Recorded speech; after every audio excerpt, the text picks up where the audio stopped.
not repeat my introduction, which I had given to all of you at the amphitheater. Because honestly, not much has changed in the past 2-3 days. Since maybe I've gained a few inches from eating all the delicious Moma Choma.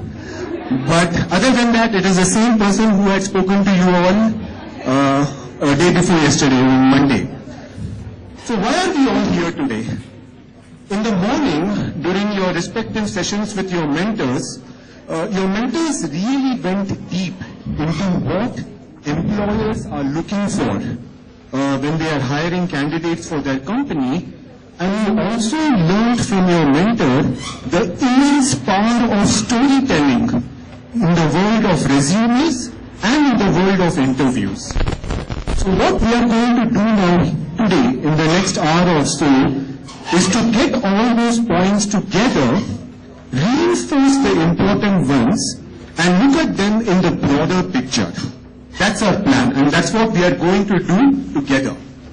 But before we proceed, what I want to do is actually show you a real live interview demonstration.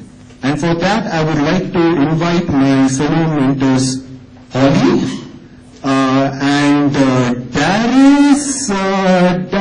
Darius, okay? I don't know where is Darius, but I'll hand it over to Holly. Holly, the show is yours. Appointment with Darius, and he was supposed to be here at 2 o'clock, and that was about 14 minutes ago, and I don't know where he's at. Where do you think he could be?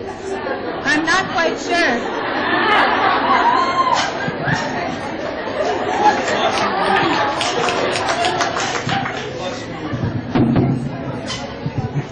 We're excited to have you here today. Thank you for coming. The first thing I'd like to do is have you tell me just a little bit about yourself. Oh, I knew that question would come up. My name is Darius Echevarria. I am from Miami. I studied my Bachelor of Business Administration. I worked for Microsoft. Okay. So tell me, Darius, because I'm interested to know, you told me just a little bit about yourself. Why do you want to work for Microsoft? What?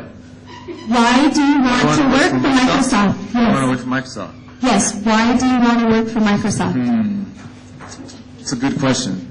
Thank you. Why do I want to work for Microsoft? Oh, you're a technology company, right? You know, ever since I bought an iPhone and I started searching things on Google, I've loved technology. Really? Yeah? Yeah? Thank you for that. iPhone? You have an iPhone? No, No? I don't have an iPhone. Oh, you don't have one? No. You're missing out. I actually think you are. So, I see that for some reason you are now working. Why do you want to leave your current situation? Honestly, my boss is lame. All he wants to do is work. It's like work. I mean, come on. I know we have deadlines and all, but I have a personal life. I'm a dude. I need to find a new job. And that's what I'm going to do. And that's why I'm here. Thank you for that. What relevant experience do you have for this Wait, particular... get a call. Hello? Hey, George, how's it going? No, I'm not busy. I'm just talking to some lady about, a job or whatever. Can you believe she was staring so weird at my clothes? It's like she's never seen socks and sandals before. I mean, come on. I even dressed up. I'm wearing a tie. I mean, come on. Anyway, I'll talk to you later. All right. Virtual Sonali high five. All right.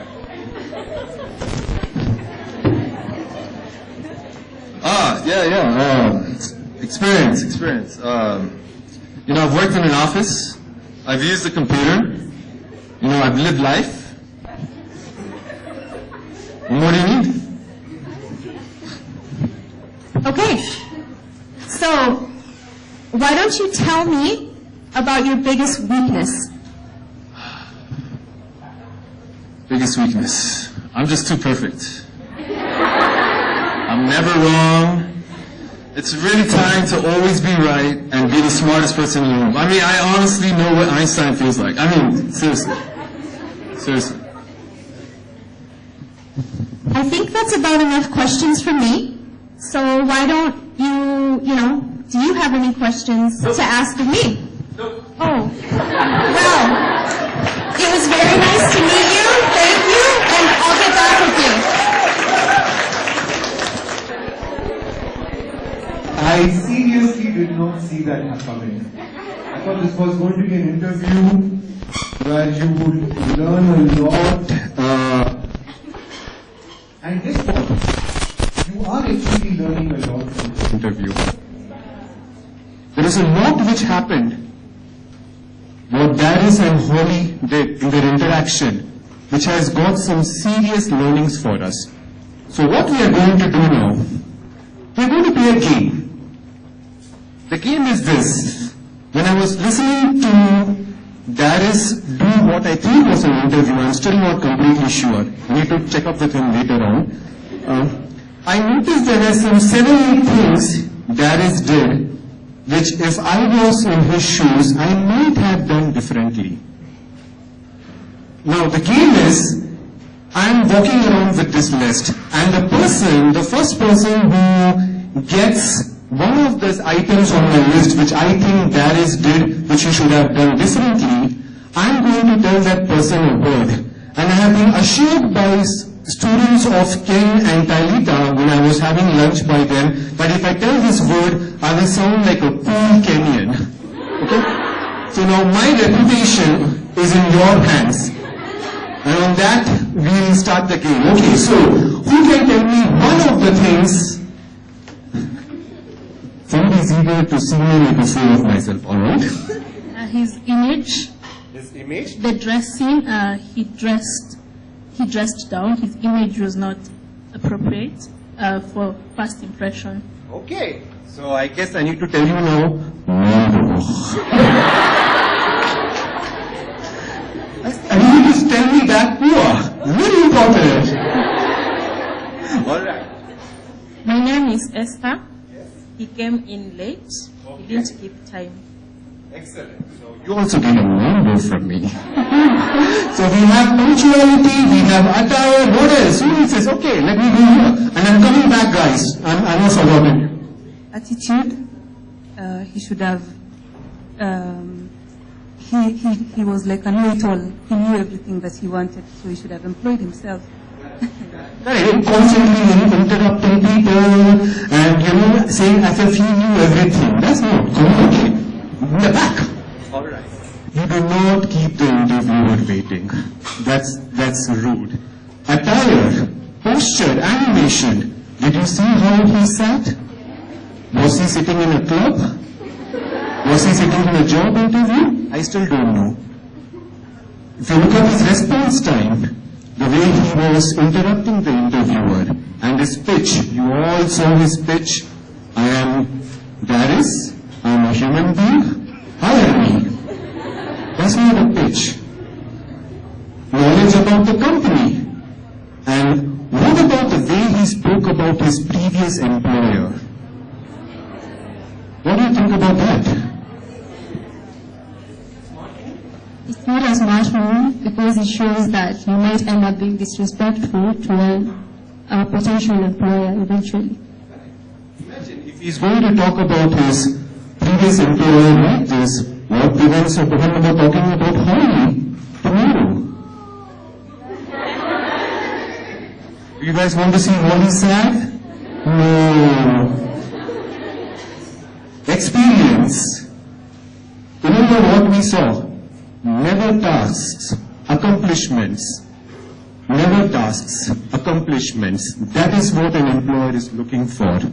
Weakness, you all pointed out. And last but not the least, his closing. So, this was whether Darius got the job or not, we don't know. But I'm very confident all of us, no, Holly has said no. But I'm sure all of us have learned something today about what not to do in an interview.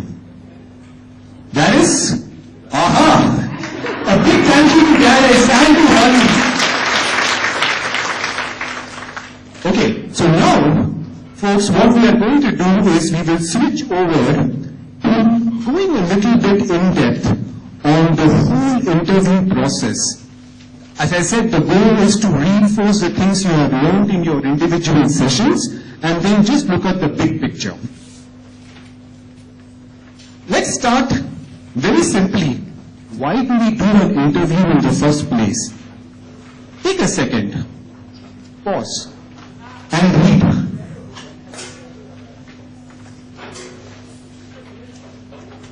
The goal of an interview to get a job offer or another interview. Good communicator, organized, prepared and logical thinker, and someone who would add value to the organization. It honestly doesn't matter which part of the world you come from. You may be in Vietnam, you may be in Nairobi, you may be in Latin America.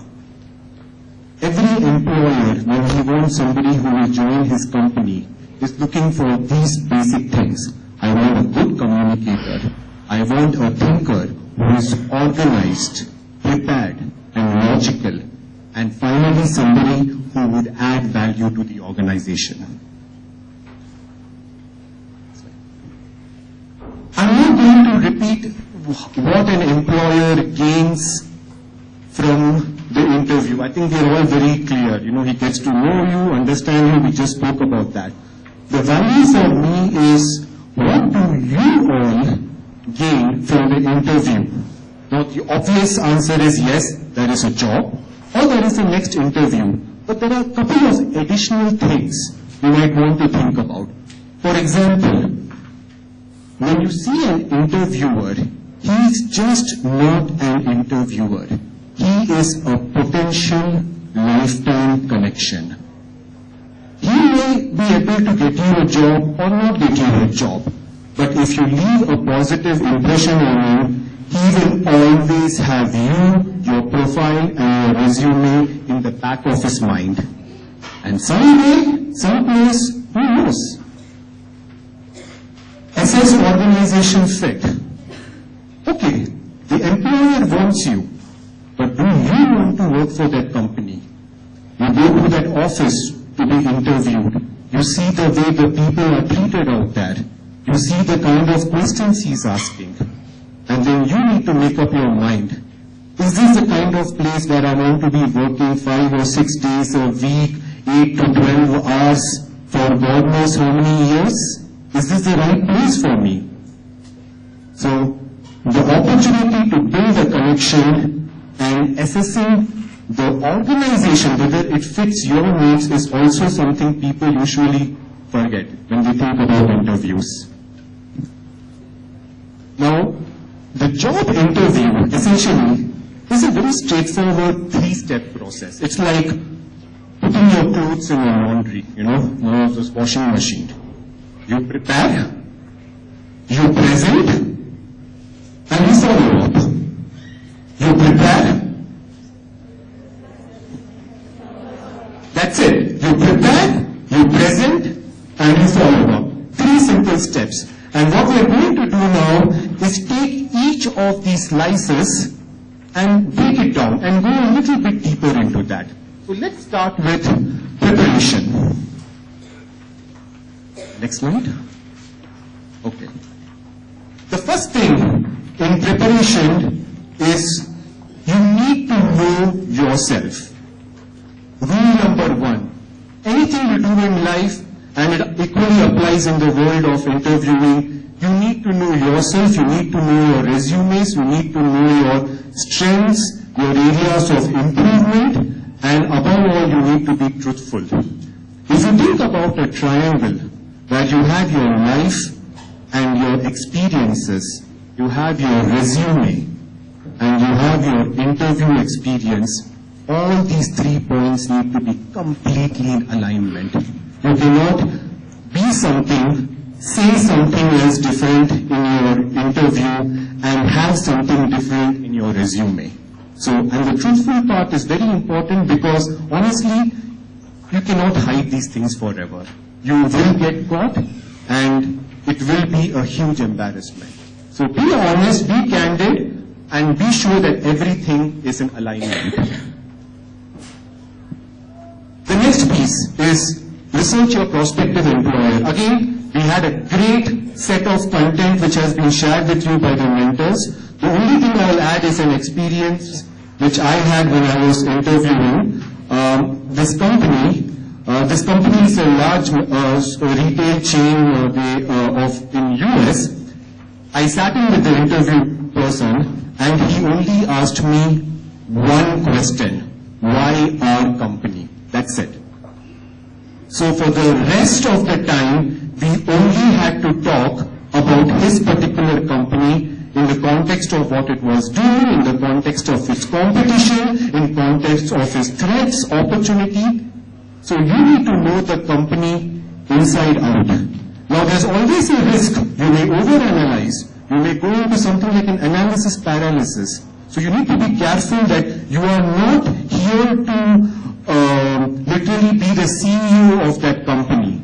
The question is knowing enough to have a good, informed opinion about that organization. And again, the models which were shown to you on the first day, the strength, weaknesses, opportunities, threats, the Porter framework are some of the very handy tools you can do to make sure you don't kill yourself trying to analyze way too much information.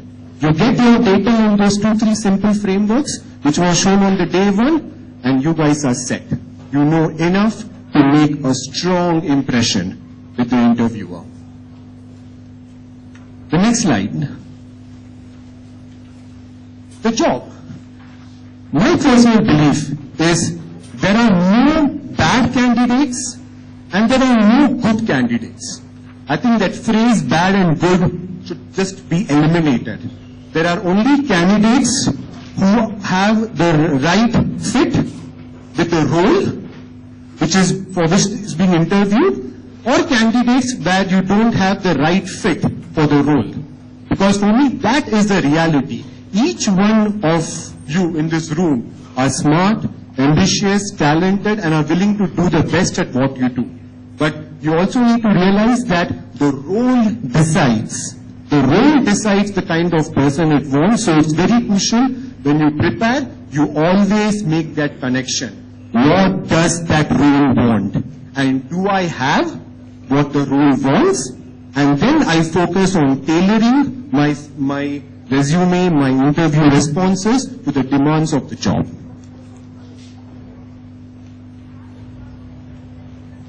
And last but not the least, you're going to honestly hear this from all the mentors again and again and again, which is practice, practice, practice. You will get sick and tired, and when you're finally exhausted, we will again repeat it. Do not underestimate the value of practice. Here, you need to think about all the questions. If you look at the storytelling session, that content had some great comprehensive list of questions. Questions which you can almost, I would say 90% to 95% be sure that some of them will be addressed to you. Because they are sensible questions. They are questions which help employers. So when you have that list ready with you, not practicing and directly going into an interview is just a suicidal mission. It's not going to work. You might as well not go for the interview at all. So the practice is an extremely important piece. We spoke about the questions which you will get. But what about the questions you need to ask? You just saw what Darius did. She gave him a chance. Holly gave him a chance. Darius, do you have anything for me? I would like to understand how well you know the company. What are your concerns about the job? What are your concerns about the company? He didn't take that opportunity. And that is a very, very fatal mistake.